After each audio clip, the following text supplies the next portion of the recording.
Hafa everybody. Welcome to KUAM News Extra. Hope you had a fantastic weekend. I'm Jason Salas, and we are glad to have you along for the ride tonight because we have some wonderful news about some actors that will be going off to the mainland and doing some wonderful things, representing the island and making us look good, and doing some very interesting competition. So you want to stay tuned for that. But first, we are going to introduce you to Dr. Dave Currie, an expert on the topic of marriage and the whole interpersonal relationship dynamic, something I am certainly not qualified to talk about, but Dr. Dave is here. He has been coming to Guam for many, many years, and he is once again coming back to Guam for a workshop. And this one is Doing Family Right. Doing Family Right is the name of our organization, Jason. We just say, hey, there's a good way to do things and a bad way. Let's try doing it right. And so we called it that 5 years ago when we started it. And so people can go just doingfamilyright.com and get all the information about us. Simple solutions. Yeah. Occam's razor and that whole thing. Well, speaking, we welcome you to our island from your native Canada. As you can see, we brought up the maple leaf for you. I'm just so just taken back by your generosity to put the maple leaf right here between us. That's well, good. This has actually been here since Christmas time and everything like that. Yeah. But for you,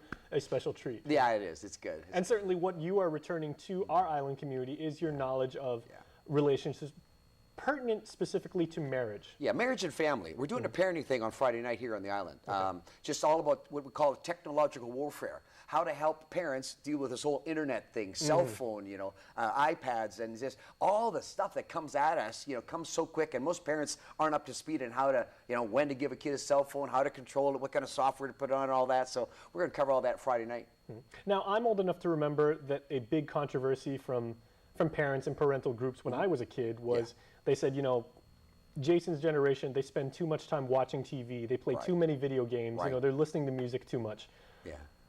Studies, I think, have shown over time that, it may have made our hand-eye coordination a little bit better, cognitive skills, didn't necessarily degrade like the way they were saying. What are you finding out these days about the way young people are using social media and using tools like Wikipedia and searching for information and expanding their mind? Yeah, the information search and the expansion of the mind is never been any better as far as what's accessible. The problem is they don't necessarily discern what is true, what is not true, because it comes up whether it's bogus or whether it's real, right? And there's no real safeguards as to pros and cons. This is right, this is wrong, right? And so that's one of the concerns. But we've actually had a lot of new complexities happen. Just like too much TV viewing maybe wasn't as good for your marks. What they're finding now, and actually recent research done by my son who did his master's degree on game time, how much time they're doing games versus academics in high school. And you can guess what these, the results are. The higher the game time, the lower the academic results. It doesn't mean that gaming is a problem, except it becomes addictive and it becomes dominating and it becomes all that the kid's life is about. And then, of course, gets dangerous because you try to step in as a parent and say, hey, that's enough. And what are you talking about? It's my game. It's my life. What are you doing? I got a right to, And then the complication goes because we've allowed it so much, right? So now, getting back to marriage for about a second. I think it's staggering that we have that very popularized statistic right now that says 1 out of every 2 marriages end in divorce. And I can say from the people that I've met from this job, coming through here, or just people I've, met and become friends with, that really does appear to be true because so many people have said, I was married and it didn't work out, or I'm going through a divorce right now.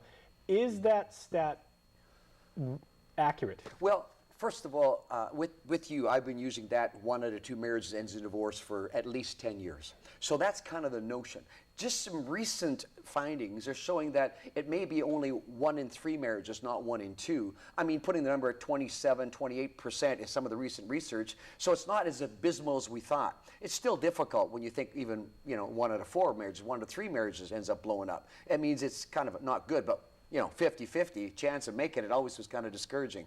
I think what's critical is there's new things going on as to why people may be staying together longer. And it's because, financially it really is hell if you blow things up, right?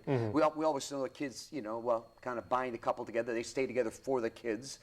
But that's why, as I was saying to you off air, the second highest divorce rate beyond 7 and 8 years married is the 25 to 30 years place when they start becoming empty nesters, and it's who are you? Do I really want to spend the next 20 years with you? We've kind of faded different directions. The kids aren't here to keep us together, and I want to have a career too or whatever. And so there's a lot of complexities both ways. Yeah, I was thinking, from my own observation, it seems like, especially when people marry when they're in their early 20s, people these days are a little bit more worldly and a little bit more financially savvy, even if they're not financial experts. And they do realize that I guess there are some tax benefits that you can have from being a married couple, as opposed to doing it on your own if you want to cohabitate with somebody. Sure. There are certain benefits you can do, but the emotional aspect as you go later on into life, it's like, well, it's not really there. Coupled with the fact that I think there are more people these days for whom religion does not play a major part, maybe than it did, a couple of generations ago. Sure. So people aren't, really buying into that whole concept of, till death do us part. Yeah. Would you find that to be accurate? I think what's happened is there's a lot of people who have what I call a nostalgia of faith. It's kind of in the back recesses of their mind, but it's not an operating thing in their day-to-day. You know what I'm saying? And so I think a lot of our faith roots actually drive some of our values and our, like even staying committed, right? And trying to find a way to work it through, trying to resolve issues. I mean, if you and I were brothers, and I was a much older brother to you, and you and I had differences between us, well, at some point, it'd be wise for us within our family for me to try to talk things through with you, you to talk things through with me, and we to try to work things out. Well, I mean, that would be wise because we need to share Christmas and Thanksgiving, et cetera, together. But if a couple doesn't begin to find ways to resolve conflict, work through issues, then over the years, the gap just grows bigger and bigger between them, emotionally and sometimes even physically. All right, well, please stay tuned, Dr. Dave, because we got some more questions and fascinating information. We want to talk about more what you're doing here on the island. So Excellent. please stay tuned, everybody. The doctor will be back when we return from this commercial break. All right.